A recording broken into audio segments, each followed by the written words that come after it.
Prediksi nasib Otsus Papua dan akan apa yang terjadi ke depan setelah Otsus Papua berakhir oleh Pascalis Kosai.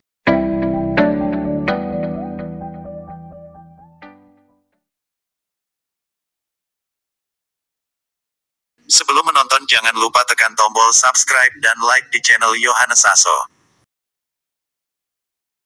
Otonomi khusus ini lahir karena adanya desakan aspirasi pemisahan wilayah Papua dan merdeka dari Indonesia oleh rakyat pada tahun 1998 sampai 2001. Pemerintah Indonesia tidak ingin Papua lepas dari Indonesia. Karena itu otonomi khusus menjadi tawaran solusi strategis meredam aspirasi merdeka.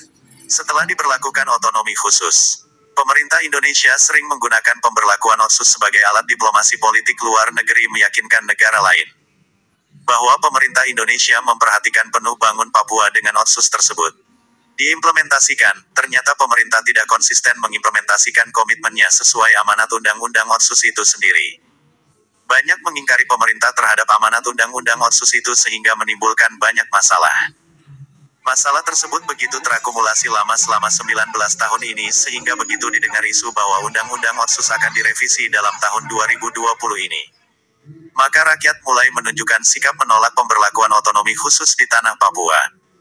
Satu sisi pemberlakuan Otsus itu juga baik dari aspek keuangan. APBD Papua dan Papua Barat ditunjang cukup signifikan dana Otsus 2% dari DAU itu.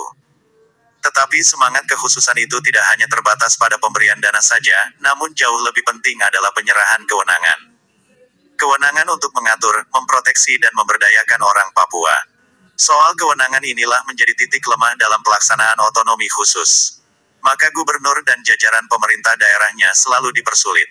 Karena pengaturan kewenangan masih domain pemerintah pusat. Padahal Papua memiliki label kekhususan. Hal inilah selalu dipertanyakan gubernur Papua. Mengatur daerahnya maka timbul banyak masalah antara lain soal formasi CPNS, penerimaan calon mahasiswa, calon taruna TNI atau Polri, dan lain-lain semua ditentukan dari pusat lantas orang Papua tersisih dalam persaingan merebut peluang tersebut. Oleh karena itu dengan munculnya isu revisi Undang-Undang Otsus, rakyat Papua mulai konsolidasi kekuatan massa untuk menolak revisi Undang-Undang Otsus. Desakan penolakan revisi Undang-Undang Otsus tersebut mulai bergulir dalam bentuk aksi massa maupun dalam bentuk petisi politik kepada pemerintah Indonesia.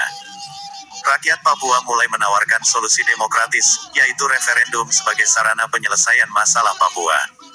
Namun demikian, pemerintah melihatnya, tuntutan referendum bukanlah solusi melainkan ancaman disintegrasi. Karena itu desakan referendum tidak akan direspon oleh pemerintah. Referendum pengganti Otsus ini sampai pada titik maksimal. Namun lagi-lagi tidak akan direspon oleh pemerintah, maka kemungkinan terjadi konflik horizontal dan vertikal sangat terbuka. Jika konflik ini benar-benar terjadi maka yang mendapat keuntungan adalah pihak ketiga. Menetralisir aspirasi dan tuntutan referendum yang sedang berkembang di masyarakat di bawah dalam mekanisme dan sistem kerja pemerintahan.